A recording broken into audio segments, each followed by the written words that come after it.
Hi, my name is Lana Wolf, and I am a social inclusion, disability, gender, SOGIESC specialist. And today I'm talking about what an anti-oppressive practice looks like for me. How do I use an anti-oppressive approach, and what does that look like from theory to practice?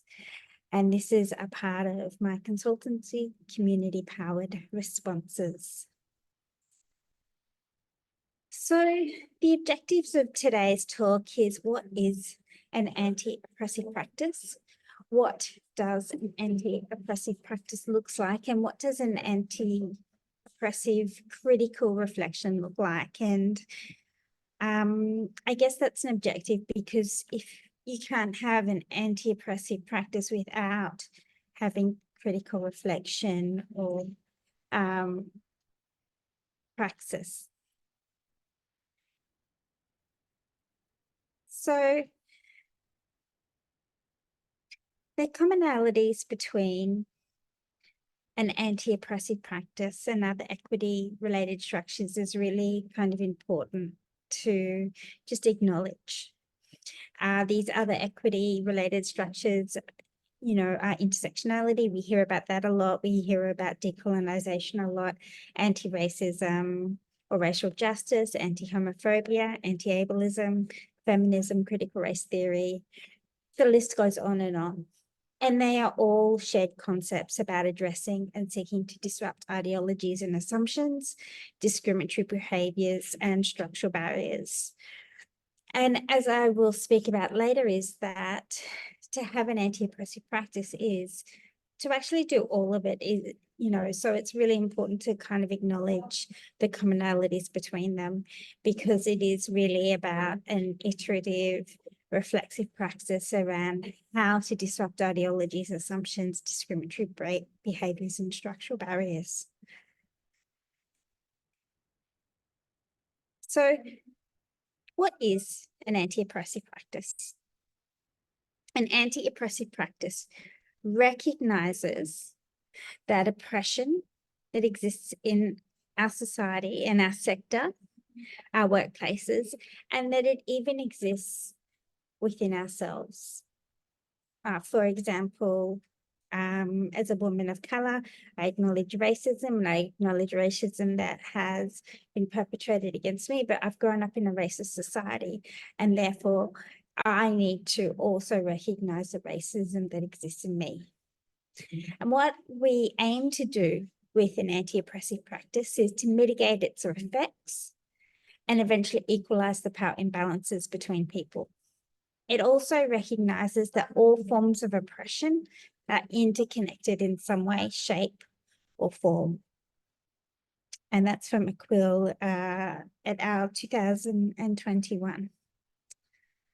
So when we think about it, I'm going to be focusing on 3 types of oppression, and I'm going to start with cultural, because our culture, as I was kind of just saying, in terms of growing up in a racist society, even though I'm a person of colour and I experience a lot of racism perpetuated against me, ideologies and social norms and languages and categorizations can contribute to oppression by influencing cultural values and creating structures that label groups of people as either dominant or other.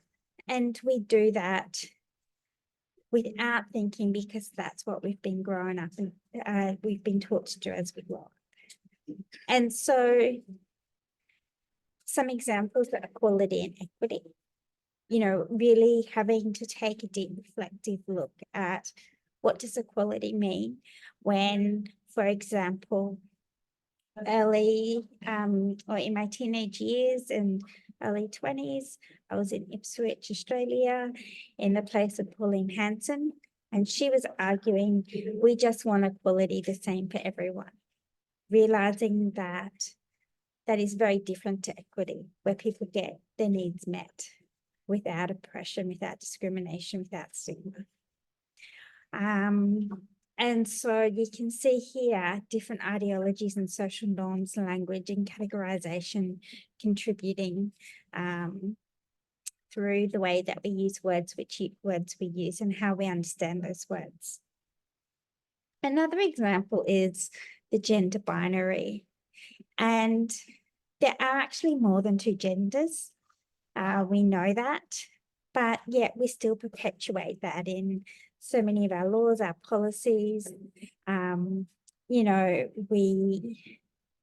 and that kind of trickles down into our work. And I'll show you that in a minute when we're looking at institutional and structural. But at the moment, we can see the gender binary in toilets, public toilets, male and female toilets. We can see it walking into our local Myers, Target, Big W, when we see gender toys, girls' toys and boys' toys, gender clothes, girls' clothes and boys' clothes, women's clothes and men's clothes.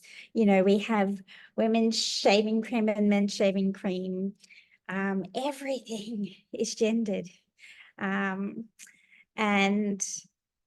you know, the way in which those things are considered because of the ideologies and social norms, it perpetuates that gender binary, but it also perpetuates sexism. Even when with words like neurotypical and neurodivergent, or neurodiverse, and how we're seeing a group of people as dominant and a group of people as other. So these are just a few examples of that.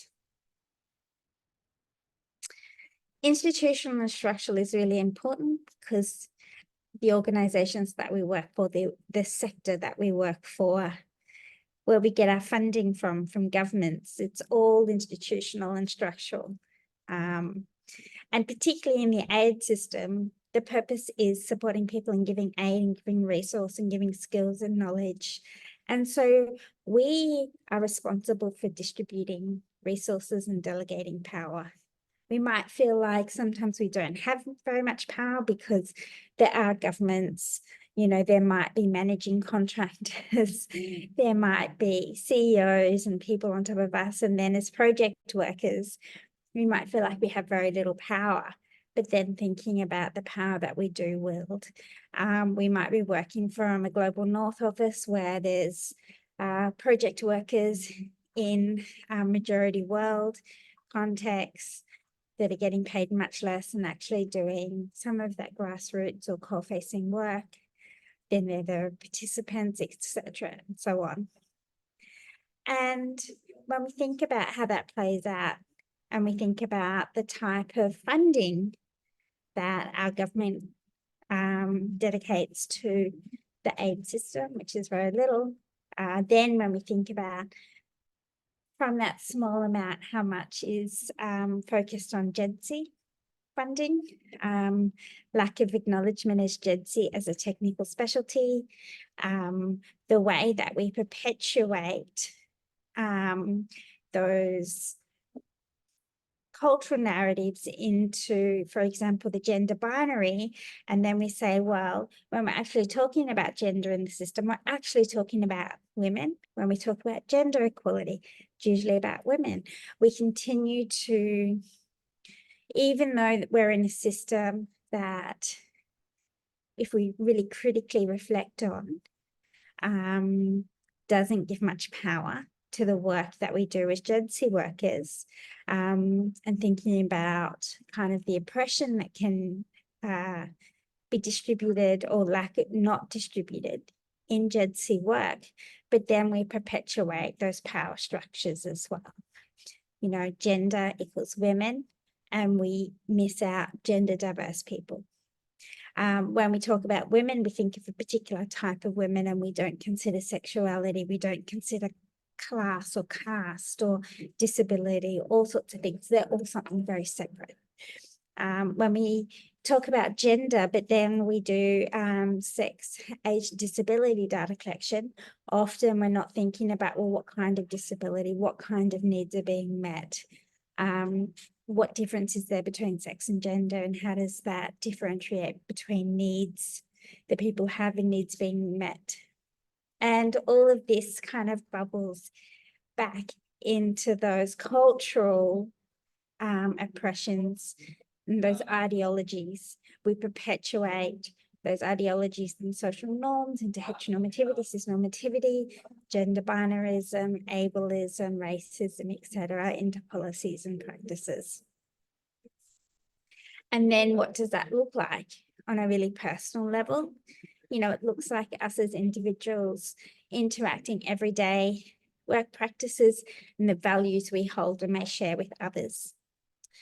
And as Gen Z workers, I have to tell you that sometimes we do hold discriminatory and prejudicial thoughts. You know, for example, there's Gen Z workers that don't believe that, you know, people with diverse genders have the autonomy to decide that they have diverse genders, and they think of them as, you know, possibly ill or all sorts of things.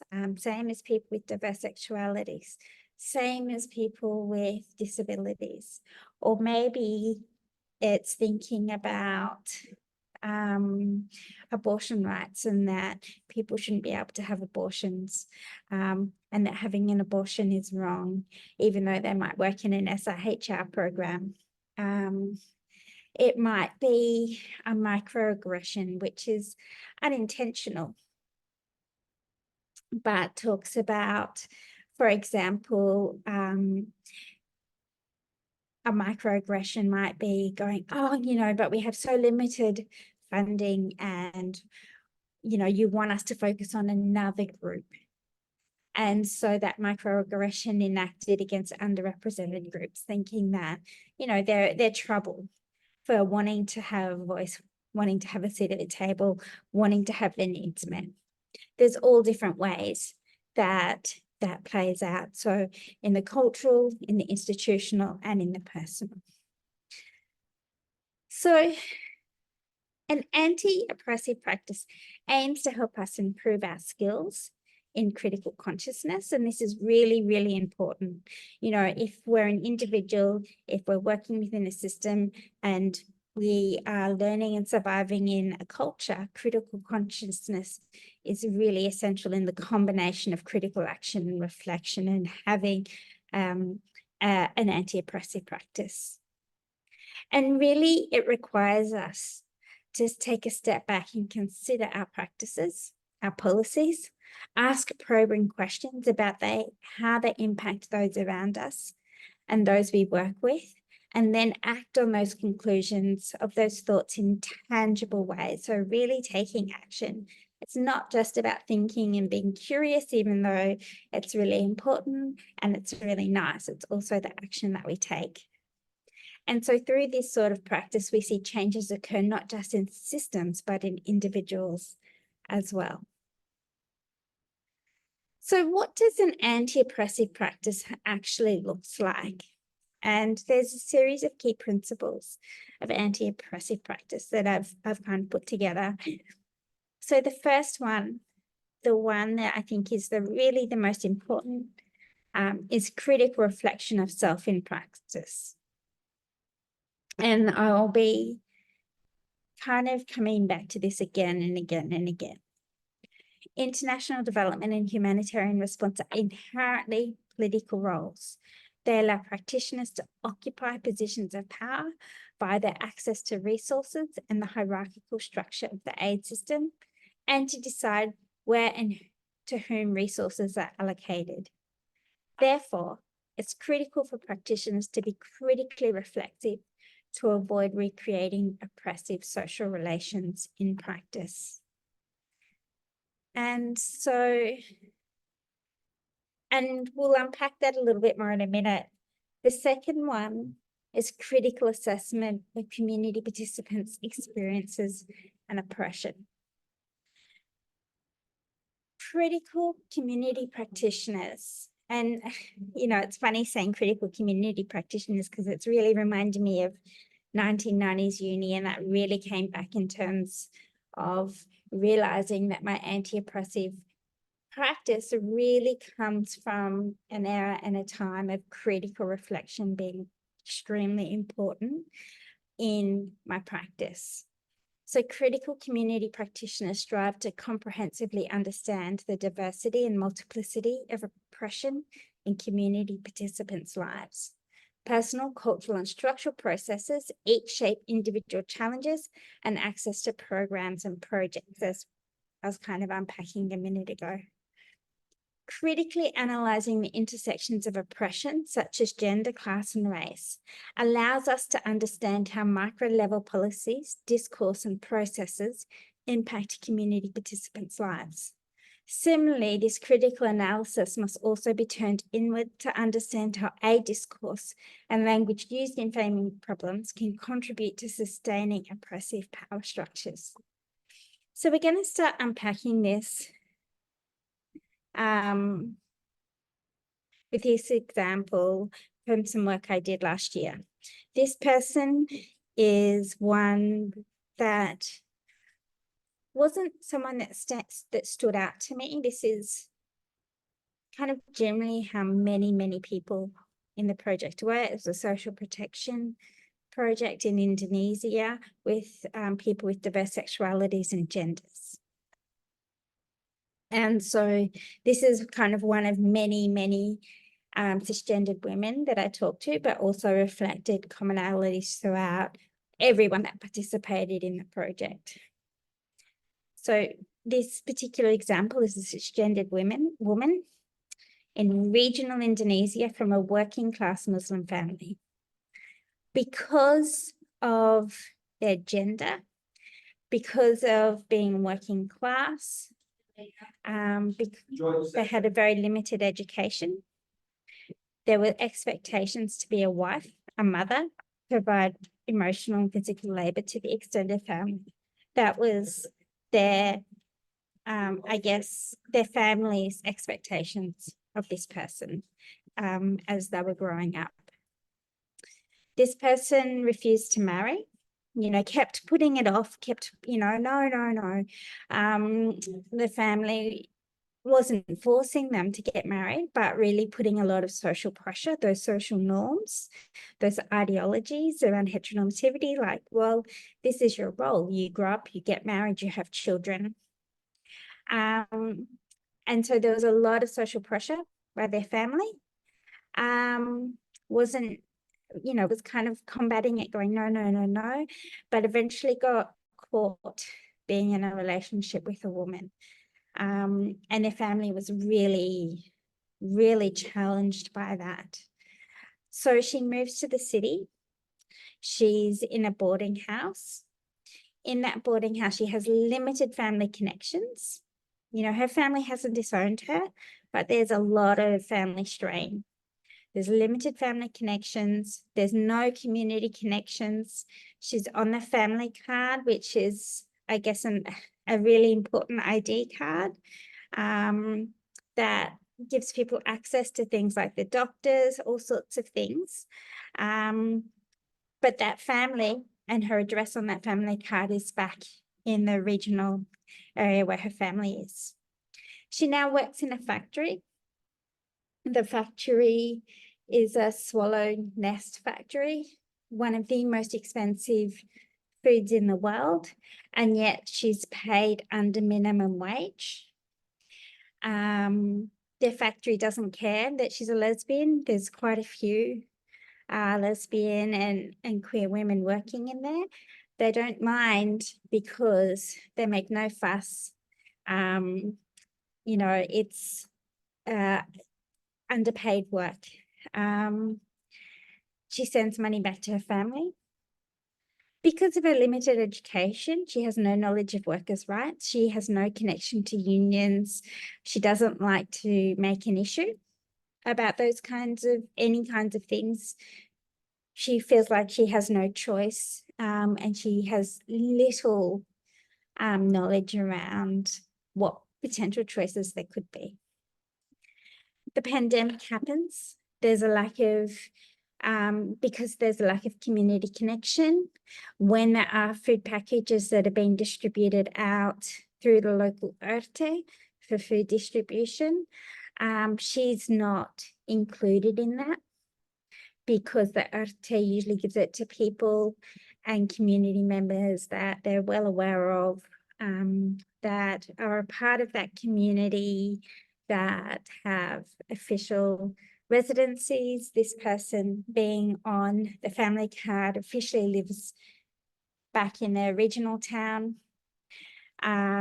She has no connection to LGBTIQ plus community organizations or networks because she's experienced a lot of stigma and discrimination from her family and from community, and so she avoids those kinds of things. Now, this example is, as I said, based on a variety of people that are generalized in a way which kind of represents many, many people I've met. And you can see from here that there's not one thing, even though it was an LGBTIQ plus social protection project, you can see from this that this is what intersectionally does. It makes it incredibly difficult because it's actually based on intersecting real ways in which discrimination works. Class discrimination, gender discrimination, sexism, heteronormativity, social connections, it's all kind of happening here. And so taking an anti-oppressive approach, as we were saying, is really taking a critical understanding of the experiences of oppression.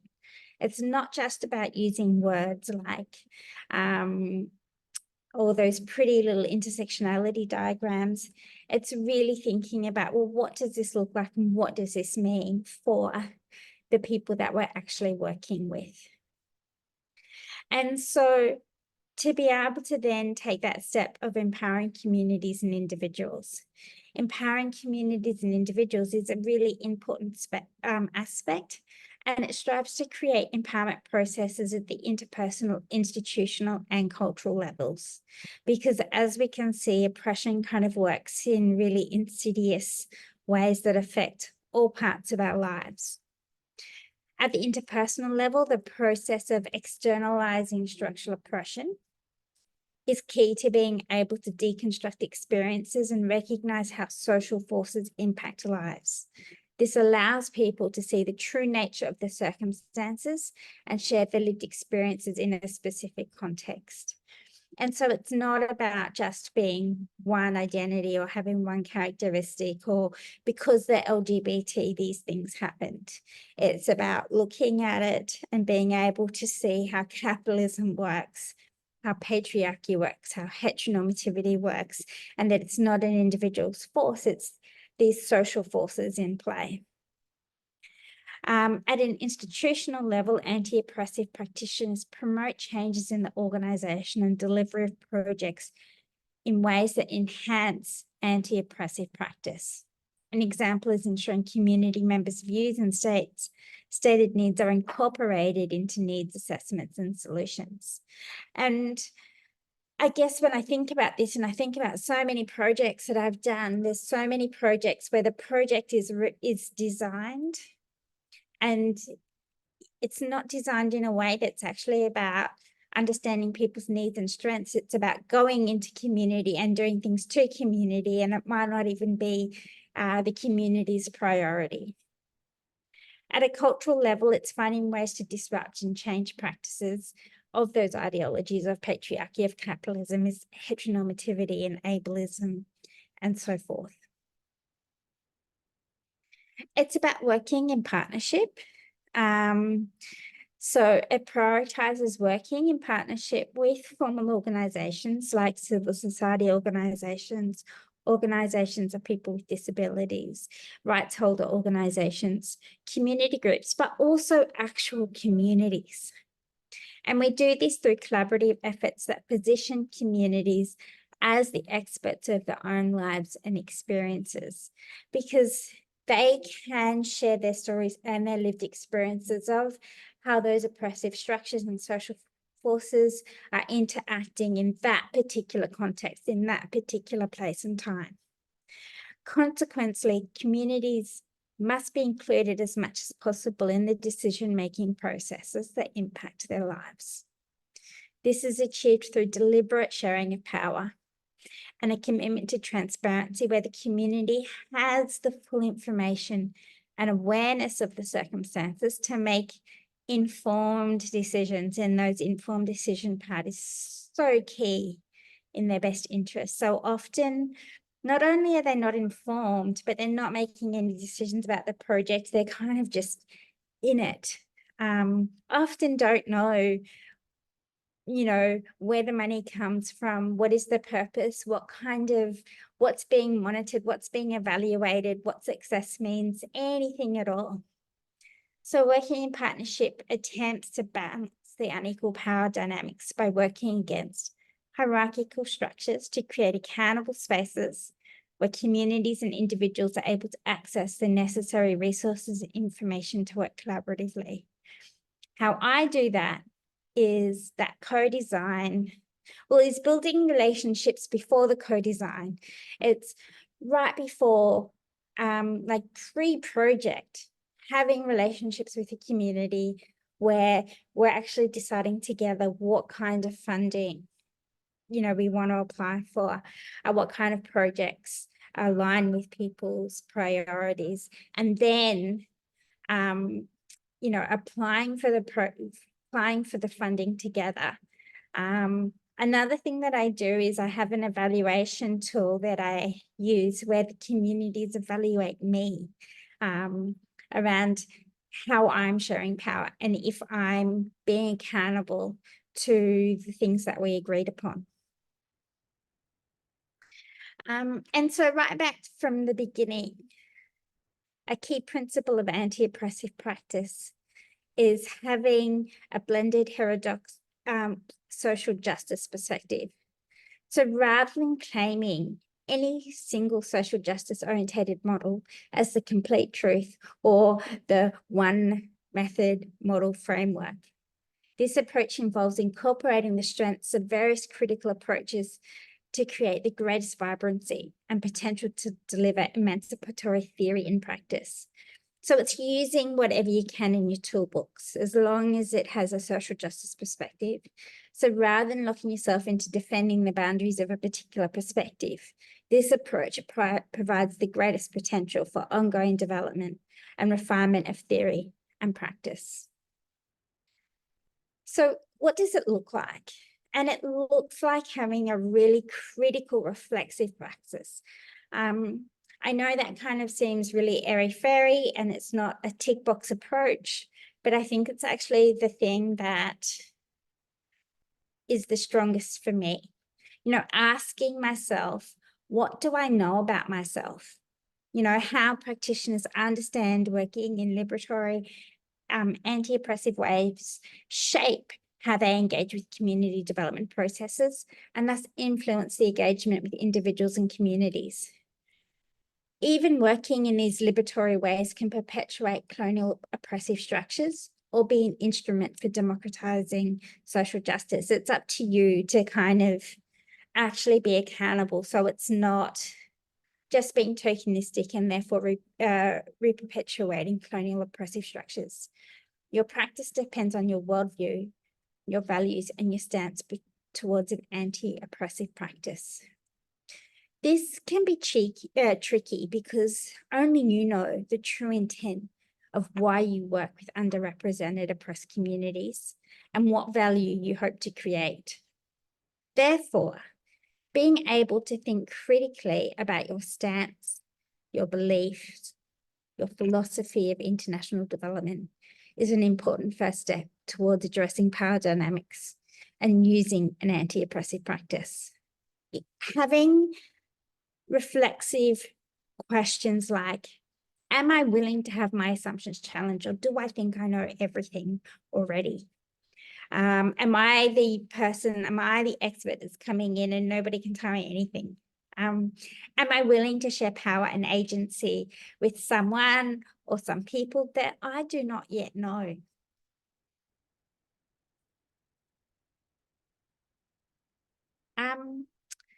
Asking the question, why this project? Once a project is proposed or assigned to you, it's a good idea to establish and articulate your intentions, your objectives, your assumptions from the outset.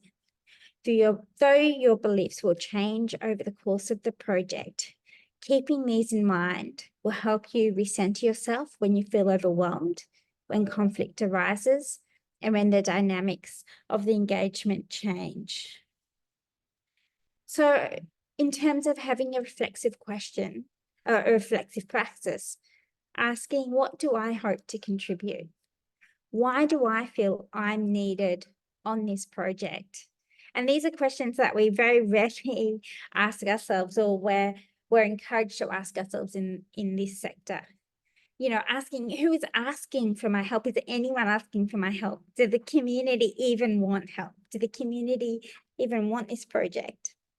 And why have I chosen to engage in this particular project? So having an anti-oppressive practice really means being really considerate and thoughtful about what we're doing, how we're doing it, and why we're doing it. And even does it need to be done? It's asking, what do I know about the community? Canality often manifests itself as the imposition of a single prevailing worldview without any consideration of the context that's being applied. Hence, when working in cross-cultural environments, it's important to understand the unique needs and complexities of the people with whom you work. Understanding the community's culture will help you fit into their norms and practices, creating a greater sense of ownership and empowerment and investment in the project. Otherwise, the intervention might just be an imposition of your values and worldviews rather than the community's, causing a lack of engagement and no real social justice. And so, again, some examples for reflexive praxis might be, what tacit knowledge might the participants possess? How can I help them elicit and articulate that knowledge? Are there local or Indigenous knowledge that I'm unaware of? What are the participants' expectations from this engagement? So really kind of looking outside of yourself and really starting to take some accountability for how you're interacting with the community and what you know about the community. And that really goes back to the page before, asking, well, why are you even doing the project? What role do you have? Why should you actually be doing it? Why are you the best person for it? And again, really it comes down to power. For me, power is kind of the key nucleus. And so really kind of thinking about how you can articulate where differences and conflicts are. Differing viewpoints are expected, and may even make your project stronger because it will have been assessed from the perspectives of different groups with different needs. Therefore, conflict should not be avoided. Conflict in and of itself isn't bad. And it's not, you know, I like to think of it not in the context of, you know, resolving the conflict or conflict resolution, but really conflict transformation through that kind of challenge of having different perspectives and different needs, even within the same community. For example, if you're working with people with disabilities and women, or it might be a blind group and a deaf group, you know, there's so many different ways in which, and then of course, conflict in terms of your power dynamics of having power over, of having control of funding and all sorts of things. And so it's about transforming that into a way in which really supports the community. And so asking questions, for example, about, well, what aspects of my identity have the strongest effect about how participants might perceive me? How might my technical expertise contend with lived experiences of the participants? How do the participants' values, goals, intentions, objectives, or expectations conflict with mine?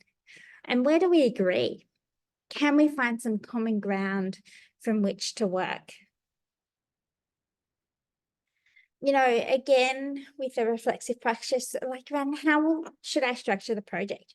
rather than doing business as normal, reflect on how to avoid disempowering participants by setting up projects that have absolutely nothing to do with them. Really asking yourself the question, who in this project will have the authority to dictate terms, and be really honest and accountable to that? Who has the power to make decisions? Who will be accountable for the short and long-term effects? How do I develop trust when I'm really honest with the above answers? Will this project create dependency?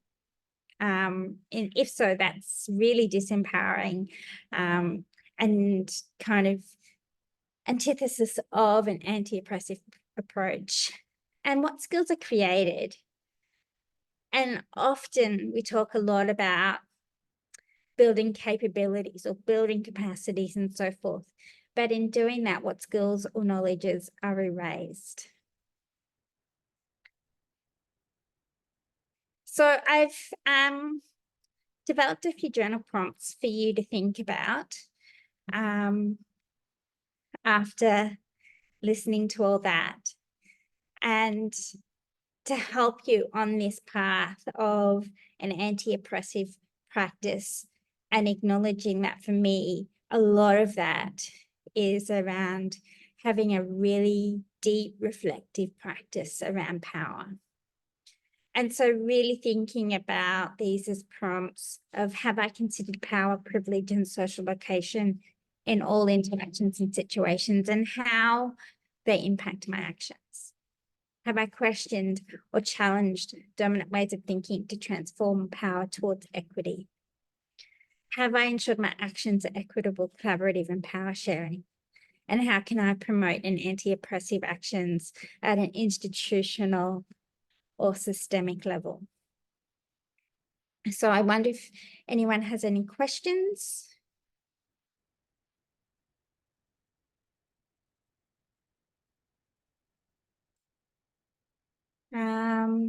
If so, you can put them in the chat, but it doesn't seem to be. So I want to encourage you to head to my website, www.communitypoweredresponses.com, sign up to the newsletters, watch previous Unplugged webinars, sign up to future Unplugged webinars. I think the next one next month is the difference between identity and lived experience.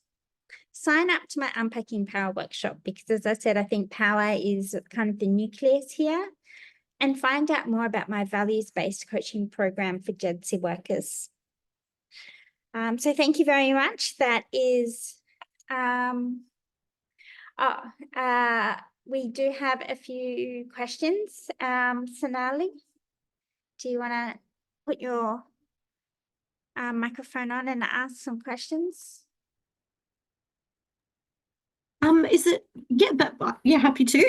I'll just really really appreciate the space to be thinking about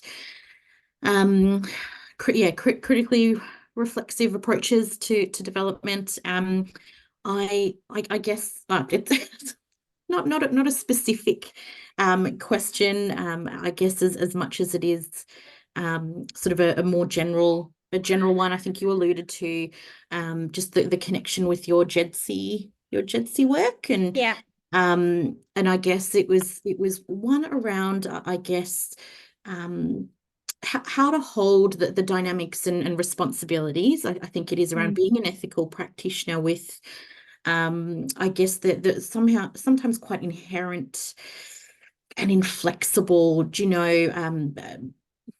I guess structures around the work that we're asked to come in and do, or contracts that we might find ourselves engaging with. I think it's a really good point, because kind of as I was saying right at the beginning, around the structural, where kind of, for many of us, we're in this really difficult space of having minimal funding for, there's minimal funding for the sector anyway, minimal funding for JEDC, lack of acknowledgement of I guess, different technical specialties, and having structural, the humanitarian international development structures often create oppression or reinforce oppression. And I guess it's about firstly acknowledging that you're not going to be perfect, that it's, for lack of a better word, a journey. And I think that's what is so important about a reflexive practice is you have a reflexive practice because you don't you don't think that you're perfect, but you're always working towards being better. And so, for example, the end of each day of my work, when I'm working with people, we ask 3 questions: what worked well, what didn't work well, what do we do differently next time? I think another thing is always being kind of an advocate in organizations to do better, be better. And I think the third one for me is the kinds of methodologies that I use are really participatory. And I rarely do projects that aren't participatory or participatory action research. So it's built into the project to operate in that way to some degree anyway, not perfectly, but as an independent practitioner, I've kind of developed that reputation so people know that if I do that, that there are certain methodologies that I'll use. It will be participatory. When I'm in conversations with organizations and they say, oh, you know, we're really interested in you doing this piece of work, I'll say, well, and they'll say, oh, kind of what's your day rate? And I'll say, well, you know, it's more complicated than that because I have to work in partnership with CSOs. And so we have to include costs for them as well and things like that. So there's no one particular way to do it. It's just about being really conscious about the different ways that we can operate to work in ways that are as anti-oppressive as possible. Does that make sense? That's incredible. Absolutely. That makes so much sense. It sounds a lot like you know, this idea of being really intentional from the beginning around, you know, the type of work perhaps, you know, we're engaging in, but also really flagging to the people that we might be working with that this is how we work and this is what's important. No, that's fantastic. Yeah. And I think just quickly referring again to you know, that page around why this project, you know, rather than being really passive of going, oh, this is the project that the agency or organization wants me to do, or this is the funding that's coming down the funding stream, going, well, why this one? So I'll stop now. I'll stop the recording. I'm really happy to talk to you after, Sonali, and just to finish off the webinar, thank you very much for your time and energy, and look out for next month's Unplugged.